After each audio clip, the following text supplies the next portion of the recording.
Hey there, Heather Ho there. It's Jeff Cutter Diamond welcoming you to another Degrassism, and today we're going to be taking a look at one of the biggest things about Paige Microchuck in season 4. You know how season 4 has the Rick Murray storyline? Basically, that's almost all everyone remembers about season 4 is the Rick storyline. There were some other there were characters with their own stories and all that, including Paige. Paige to me had to have been the star of season 4 with the crap she's went through. If it weren't for the Rick Murray situation, I think that Paige definitely would have stole the season. So this Degrassism is about my tickiness when I did the Chester video and all that. And the second and last episode he was in was Modern Love. It was also the episode in which Paige and Olander get outed, and they have to talk about the problems. And basically, Paige is made to be a stalker by Olander. So it got me thinking. It's like how mad I am that Paige would do such a thing like that. And yes, I did get some comments. I did do a Degrassi um, thing 3 days ago, and this is being taped on November 9th, 2025, for context. So, how did season 4 go for Paige? Well, the season starts for Paige in which she finally gets her justice, and the fact she will get a court date for Dean sexually assaulting her.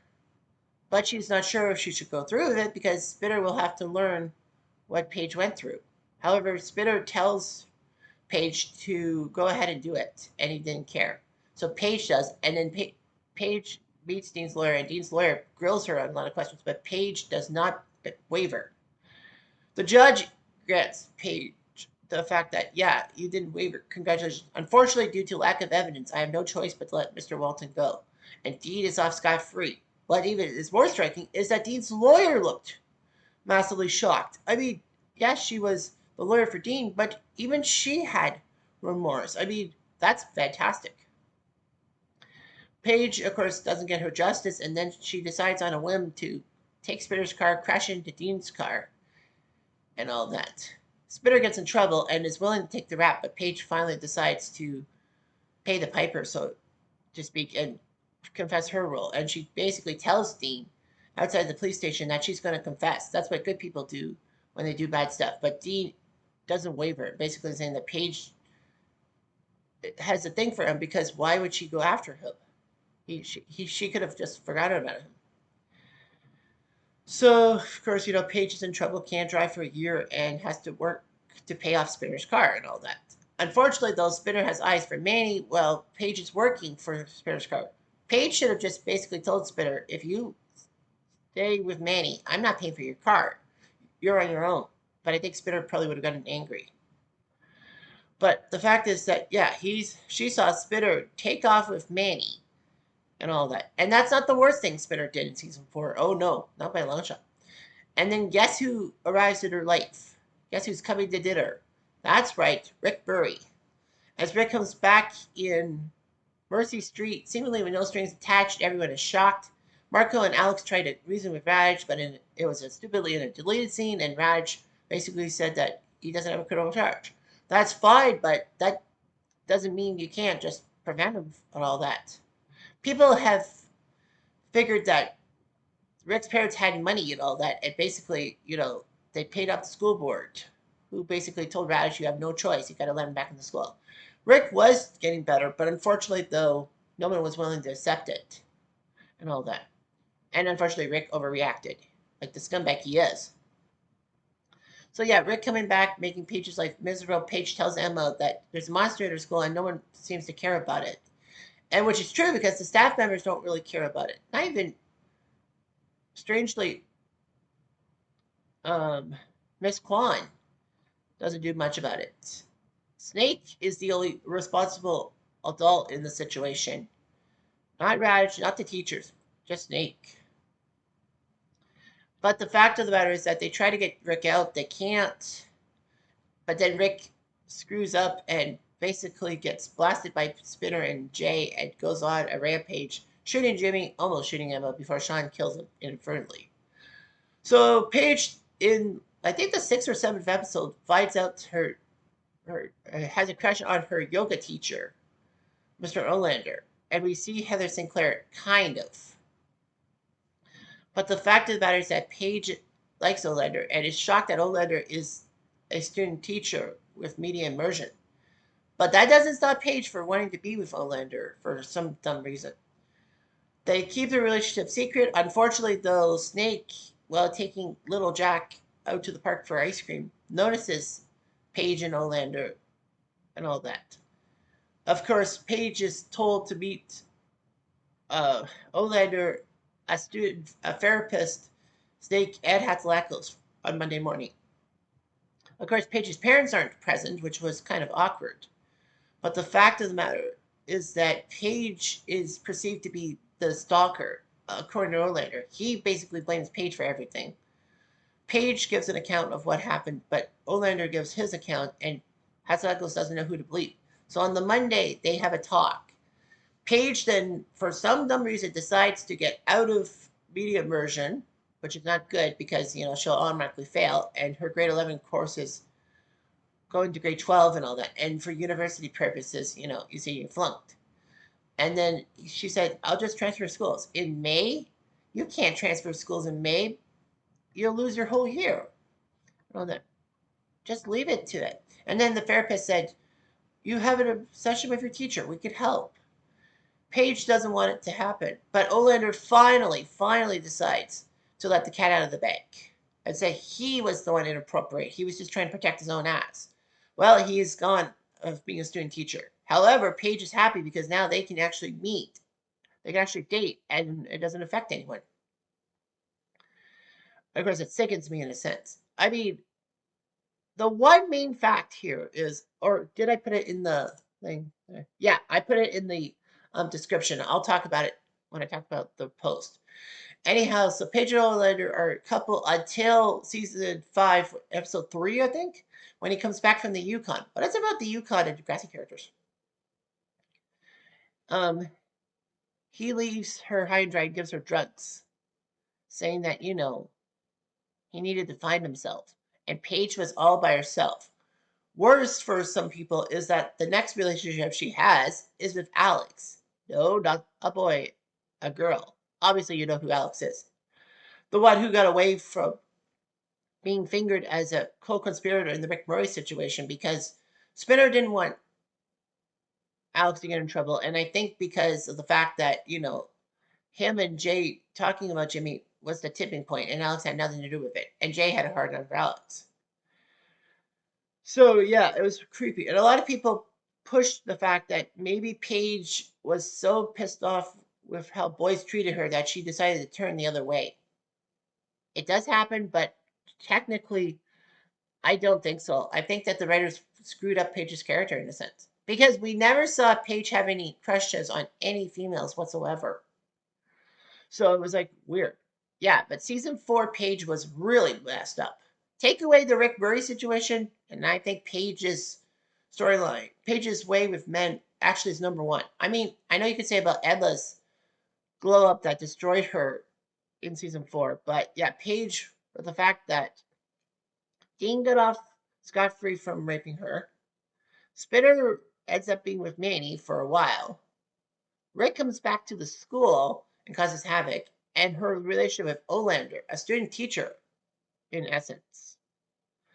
So 4 men basically screwed her over, and then she decides to turn without any warning. I mean, it would have been nice if we saw hints that Paige may have had a gay relationship. I mean, I know her brother was gay, but anyway. So let's go to the post. The post says, while doing Chester research about Modern Love, I remember the main plot and fuming over Paige's actions. Here's what I say. We all know about Chester's second appearance in Modern Love, and then poof, he's gone. But the main plot got to me as Paige and Olander are found out by Snake and have their relation spilled by many. And now they're due for a Monday talk. Of course, Olander blames Paige, claiming that she, quote-unquote, stalked him. But then after Paige tries to somehow get out the issue by wanting to drop media immersion and leaving for a new school, Olander finally takes accountability and admits everything. And he's turfed, but Paige gets the relationship anyway, until he comes back from the Yukon. But the main thing is, why was Paige so willing to take a seemingly fall for Olander? She confronted him about the whole thing on the Friday, and then on the Monday, she's making it look like she's willing to drop media immersion and leap Degrassi. And I have a feeling it's because she wasn't willing to let Snake tell his side of the story. But she was in the wrong. I know Snake was going to be on her side and basically throwing Olander to the wolves. He saw it and he probably felt Olander was the one who was inappropriate. Unfortunately, this was a too common occurrence for Paige in season 4 of men taking advantage of her trust. It started with Dean getting off scot free for you know what with Paige and her crashing Spinner's car for revenge. Then Spinner going after Manny while she was earning money to pay for his car repairs. Rick got into her head for coming back to Degrassi and, of course, the relationship with Olander. She deserved better, despite how she's perceived. There were people that talked about it.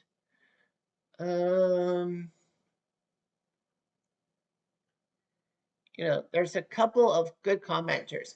One is Iota Nova. She says, I've said it before that Paige's season 4 storyline is disappointing after a strong start because it basically boils down to her being taken advantage of the entire season by a romantic interest. Additionally, the way the school addressed Matt and Paige in that episode specifically is unrealistic because the show was too interested in pushing a will they stick together romantic angle. Paige would have no say in how administration handled Matt. She would have no say in whether or not her parents were informed and involved. And if anything, Matt would have been reprimanded harshly, kicked out of school, and arrested. There would not have been a continued relationship. I think the writers were trying to give Paige agency and show her as responsible, but it doesn't work for me and downplays the severity of the plot, in my opinion. That I believe is true. Yeah, because, administration would have definitely blamed everything on Matt. And, they would have protected Paige. Paige would have no say on what happens with Olander. Olander probably could have been charged. Well, he was kicked out and all that. But yeah, Paige would not have been anywhere near Matt because I think they would have been a restraining order. But yeah, that makes sense. And Pause Meow said a bit of an essay. Here's what we say. Here's the short of it. I think it's a bit more realistic, and no one wants to talk about that. Regarding Paige's rape, based on my interpretation, I think her relationship with Olander is her re-traumatizing herself. In season 2, when Dean does that to Paige, a lot of blame is actually Paige on her, directly and indirectly. There's a Degrassi site that was snarking quite funny, but when the review on Dean stopped going to it, everyone blamed her for some reason. Paige actually cancels a date with Spinner to go on a date with Dean. On this date, she's raped, but when she realizes she can't stop it, she decides to ask him to use a condom and flirts with him. And she leads him into the room. People misunderstand the message of the entire plot. Society blames victims for not meeting unrealistic expectations. They said that it was the most accurate portrayal of, in my opinion. Even Paige questions herself. When she sees Dean, he's arrogant and has zero remorse. He knows he has the power, so she presses charges and loses control over her narrative. And then Paige wrecks Spinner's car, which dominoes into Spinner being a jerk and treating her like a servant and openly cheating on her with Manny. Since the simple boy she thought was a safer choice ends up being a jerk in a different way, she finds Olander. She chooses Olander, which sets forth a pattern of her testing trust and power in relationships. It's not that Paige did something wrong. It's that the show portrayed how trauma survivors can repeat patterns to try to rewrite the original pain. This is why she saves Spinner in season 5. It's a trauma thing survivors do. They show rather than tell. This increases the impact of her story. It's also why, in my opinion, early Degrassi is just so much better. It's practically a different show. Paige deserves better and apply it to reality. Okay, makes sense to me in a sense. But what I think is that, Paige had everything go right. Paige should have had everything go right for her. Dean should have been in trouble for raping Paige in any capacity. A lower capacity, okay, we can understand, but at least at some capacity, that Dean just doesn't get off scot-free and basically taunts Paige. That Spitter should have been put in its place about him cheating on Paige with Manny. And all that. Spitter should have been in deeper trouble. But then the fact is that Spitter is already in trouble because of his role in the Jimmy situation. I mean, Rick should have been basically kicked out of Degrassi. That would have helped Paige out a bit.